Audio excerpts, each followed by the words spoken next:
查公车关的巷仔鸟，尻川翘翘拍第321巷。今年台湾文博会伫台南文化局策划概念展区结合主展区，总共吸引62万人次。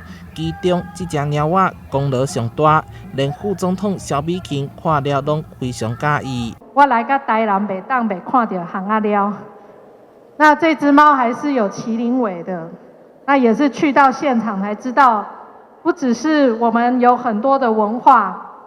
那我们在台湾很多的生物，也有它在世界迁徙的历史。以台南的大街小巷做设计，身躯顶还佫有双尊鸟鼠啊，含波动线条，代表府城的意象，出现伫市区的无同景点。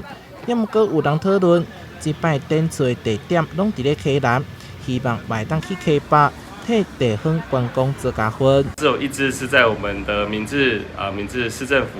所以有7只集中在市区啦，所以我们西北民众就会想说，哎，好像比较无感。那也想到了这些文博会之后，是不是可以继续吉祥物再到我们到处来展出啦？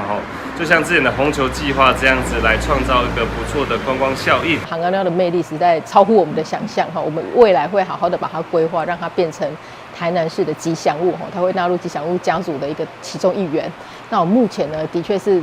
这8只猫猫8只的气球猫猫，后续呢，我们预估会规划在没有出现过文博会的场域。议员建议，亲像是咸水母庙、白河关仔岭拢真适合，文化局嘛好好规划，让全台南市民拢会当看到巷仔鸟。另外，321巷展区嘛保留着部分展景，配合10月份的台湾世界展。同时，园区内底还佫有修复工程正伫咧进行，后续技术出路以啥款方式呈现，拢有可能。